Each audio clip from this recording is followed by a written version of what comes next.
جس آیت کریمہ کی وساطت سے موضوع بنتا ہے کہ موت کے بعد کی زندگی، اللہ کریم کی بارگاہ عالیہ میں دعا ہے کہ وہ مجھ کو اس آیت کریمہ کے مطابق اس انداز میں بات کرنے کی توفیق دے اور میرے دل و دماغ کے اندر ایسی نصیحت آموز باتیں ڈال دیں کہ میرے لیے سمجھانا اور آپ لوگوں کے لیے سمجھنا آسان ہو جائے۔ اس کے بعد اللہ کریم ہم سب کو عمل کی توفیق دے۔ میرے دوستو، قرآن پاک ایک ایسی لا ریب لا شک کامل اکمل اور جامع کتاب ہے کہ جو بندہ اس کتاب کے ساتھ اپنے تعلق کو جوڑ کر زندگی گزارتا ہے، وہ بندہ دنیا کے اندر کامیابی حاصل کرتا ہے۔ کامیابی چاہے دنیا کی ہو یا دین کی ہو، ان سب کے اندر جس وجہ سے انسان کامیاب ہوتا ہے اس کا تعلق اللہ اور اس کے رسول صلی اللہ علیہ وسلم کے ساتھ ہوتا ہے۔ تو اللہ کریم اپنی اس مقدس کتاب کے اندر فرماتے ہیں کل نفس ذائقۃ الموت، ہر نفس نے، ہر انسان نے، ہر روح والی چیز جس کے اندر اللہ کریم نے روح پھونکا ہے، روح ڈالا ہے، اس نے موت کا ذائقہ چکھنا ہے۔ اب میرے دوستو، موت ایک ایسا اٹل فیصلہ ہے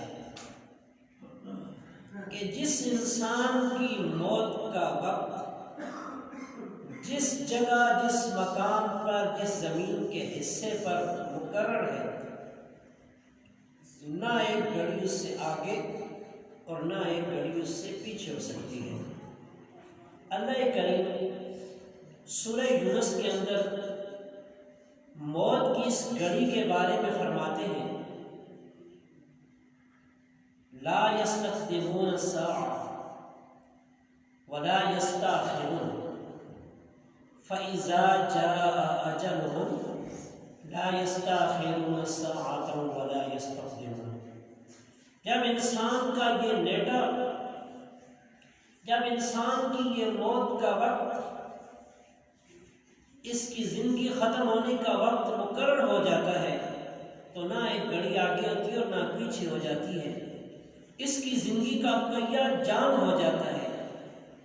اب اس کا معاملہ اس دنیا سے ختم ہو چکا ہے۔ اب اس نے جو زندگی گزاری ہے، دنیا کے اندر جو عمل کیا ہے، اب اس کی دار الجزاء کا وقت آ گیا ہے۔ تو میرے دوستو، موت یہ ایک ایسی چیز ہے کہ اس نے کسی انسان کو نہ چھوڑا ہے اور نہ چھوڑنا ہے۔ حضرت آدم علیہ السلام سے لے کر محمد رسول اللہ صلی اللہ علیہ وسلم تک اور قیامت کی صبح تک جتنے انسان آئیں گے سب کو موت آنی ہے، حتیٰ کہ جس وقت میدان حشر لگے گا سارے فرشتے وفات پا جائیں گے۔ جن فرشتوں نے اللہ کریم کا عرش اٹھایا ہوا ہے ان کے اوپر بھی موت آ جائے گی۔ جبرائیل امین، اسرائیل علیہ السلام، میکائیل علیہ السلام پر بھی موت آ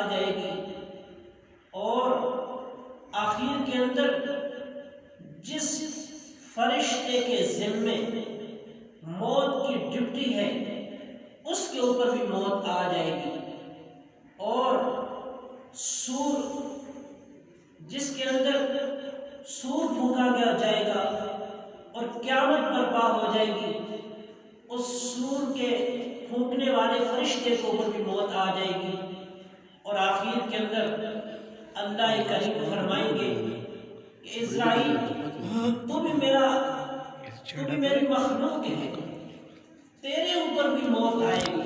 نہیں تو نہیں، اسرائیل تو میری مخلوق ہے، تیرے اوپر بھی موت آ کر رہے گی۔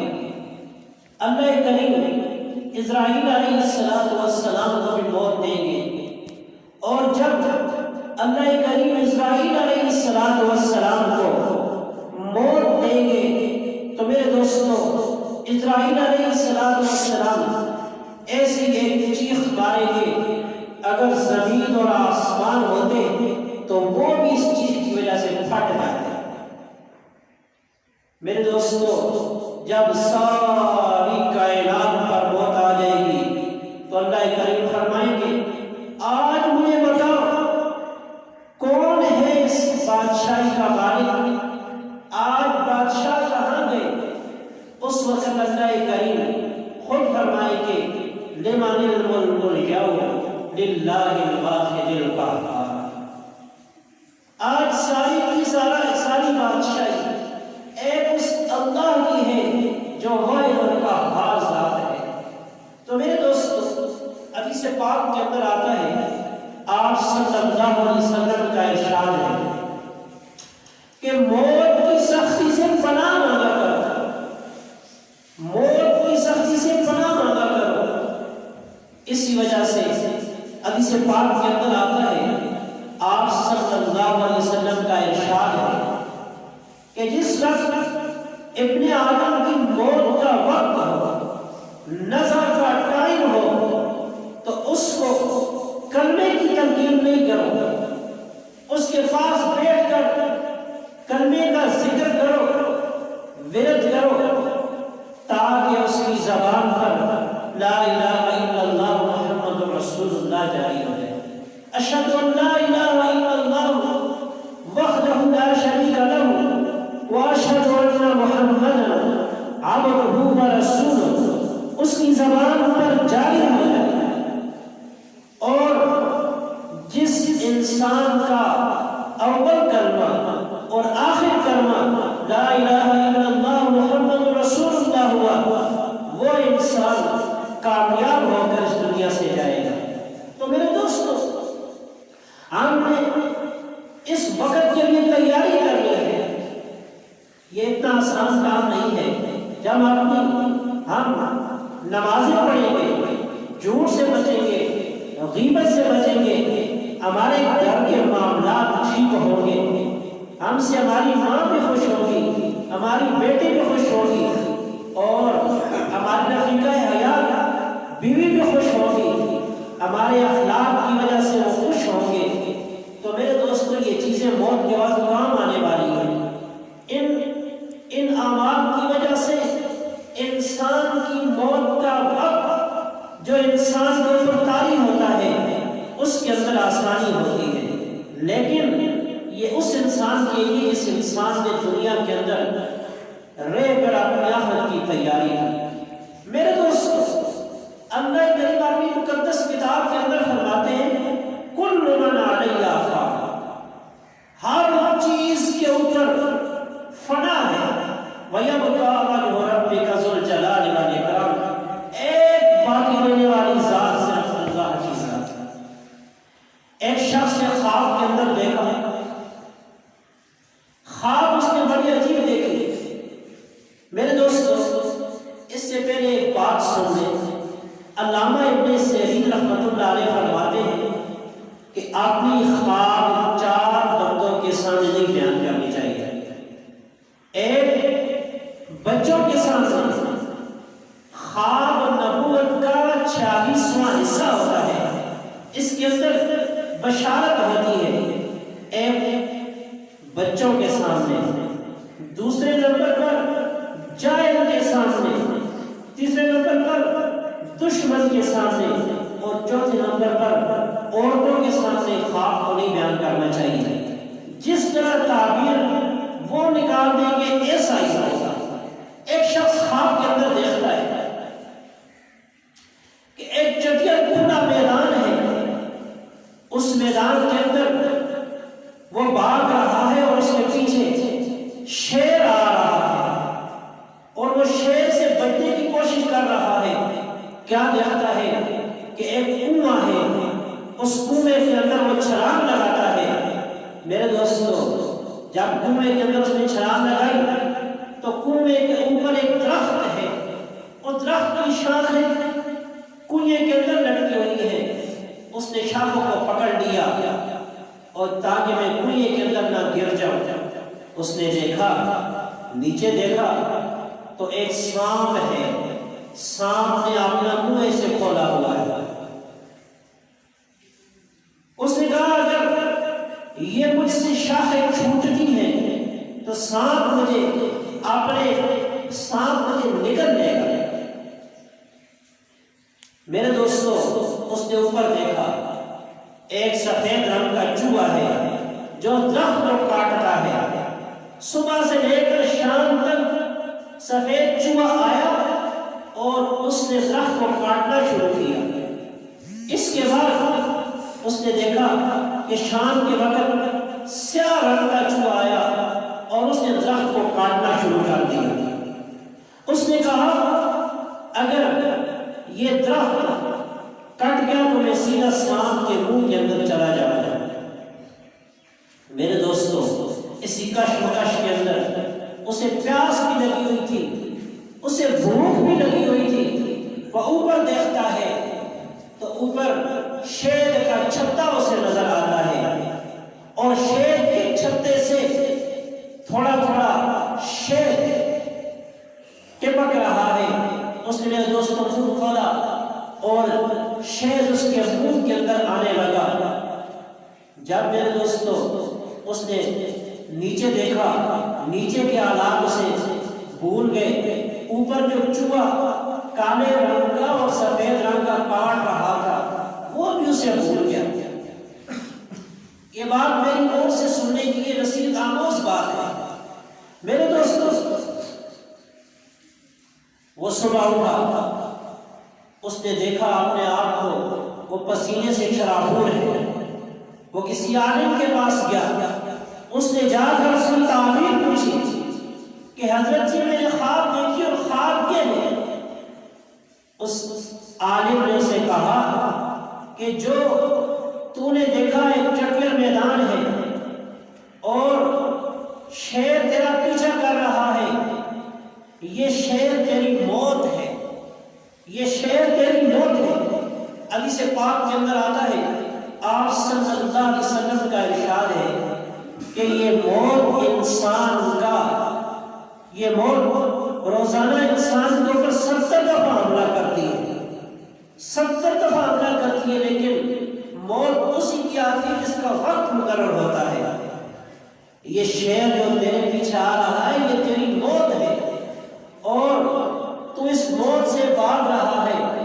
اور جو تو نے کنویں کے اندر چھلانگ لگائی تو تو نے نیچے دیکھا کہ وہ سانپ نے منہ کھولا ہوا ہے، تو یہ سانپ ایک قبر ہے۔ آپ دیکھیں کہ انسان کو قبر کے اندر رکھ دیا جاتا ہے اور قبر کا منہ کھولا ہوتا ہے۔ اور جو تم نے اوپر درخت کے نیچے دیکھا کہ درخت کی جڑوں کو ایک چوہا کاٹ رہا ہے، سفید رنگ کا یہ دن ہے، ایک تیری زندگی کا دن ختم ہو چکا ہے۔ اور جو سیاہ رنگ کا چوہا کاٹ رہا ہے یہ رات ہے، تیری زندگی کی ایک رات ختم ہو چکی ہے، تیری زندگی اتنی کٹ چکی ہے۔ اور جو تم نے اوپر دیکھا کہ شیر کا چھتا ہے اور اس سے شیر ٹپک رہا ہے، یہ تیری دنیا ہے۔ جو تو شیر جب تیرے منہ کے اندر داخل ہوا تو یہ تیری دنیا ہے، تجھے دنیا اتنی میٹھی ہے، اتنی پسند ہے کہ تم اس نیچے جس سانپ نے منہ کھولا ہوا تھا اس قبر کو تم چکا ہے، اور جب تیرے منہ کے اندر شیر داخل ہوا تو اپنی زندگی کے وقت کو بھول چکا ہے، تیری دن بھی ایسے گزر رہے ہیں، تیری راتیں بھی ایسے گزر رہی ہیں، غفلت کے اندر تو زندگی گزار رہا ہے۔ تو میرے دوستو، یہ دنیا آنی پانی ہے، اس نے انبیاء علیہ السلام کو نہیں چھوڑا۔ دو جہان کے سردار حضرت محمد رسول اللہ صلی اللہ علیہ وسلم اس دنیا پانی سے پردہ فرما گئے۔ تو میرے دوستو، ہم اور آپ کون ہیں؟ ہم نے بھی جانا ہے انسان کو ایک اپنا عمل کام آتا ہے۔ جو انسان اچھا عمل کرے گا وہ عمل، اگر نماز پڑھی ہوگی یہ نماز کام آئے گی، اگر ماں کے ساتھ اچھا سلوک کیا ہوگا یہ کام آئے گا، بہن بھائیوں کے ساتھ اچھا سلوک کیا یہ کام آئے گا، اپنی بیوی کے ساتھ اچھا سلوک کیا ہوگا، یہ چیزیں انسان کو کام آئے گی۔ اللہ کریم فرماتے ہیں کل نفس ذائقۃ الموت، ہر نفس نے موت کا ذائقہ چکھنا ہے۔ یا بنی انہا ان تکن مثقال حبۃ من خردل، اے میرے بیٹے، حضرت داؤد علیہ السلام اپنے بیٹے کو نصیحت کرتے ہوئے فرما رہے ہیں، قرآن مقدس کی آیت کریمہ ہے، انسان کا عمل چھپ نہیں سکے گا، اگر رائی کے دانے کے برابر بھی اس کا کوئی عمل زمینوں کے نیچے ہوا یا کسی چٹان کے نیچے بھی ہوا، اللہ کریم اس کو بھی لے آئیں گے۔ تو میرے دوستو، ہم نے آخرت کی تیاری کرنی ہے۔ اپنی زندگی میں اگر سکون چاہتے ہیں، اپنی مساجد کو آباد کریں، اپنے مدارس کو آباد کریں، اپنے گھروں کو قرآن پاک کی تلاوت سے آباد کریں، اپنے گھروں کے اندر مائیں اور بہنیں نماز کے ذریعے اپنے گھروں کو آباد کریں۔ جس گھر کے اندر قرآن داخل ہو گیا، نماز داخل ہو گئی، سلام داخل ہو گیا، اس گھر سے شیطان اور جنات میرے دوستوں کنارہ کشی کر جاتے ہیں، نکل جاتے ہیں۔ جو بندہ اپنا تعلق مسجد کے ساتھ جوڑتا ہے، نمازوں کو پڑھتا ہے اور اللہ کریم سے دعائیں مانگتا ہے، ان دعاؤں کے ذریعے اللہ انسان کی تقدیر کو بدل دیتے ہیں۔ رزق کا وعدہ تو اللہ نے کیا ہے، وہ رازق ہے، اس اللہ نے انسان کو اپنی عبادت کے لیے پیدا کیا ہے۔ تھوڑا کام کریں گے اللہ اس کے اندر بھی برکت ڈالیں گے۔ اللہ پاک ہم سب کو موت سے پہلے موت کی تیاری کی توفیق دے۔ وآخر دعوانا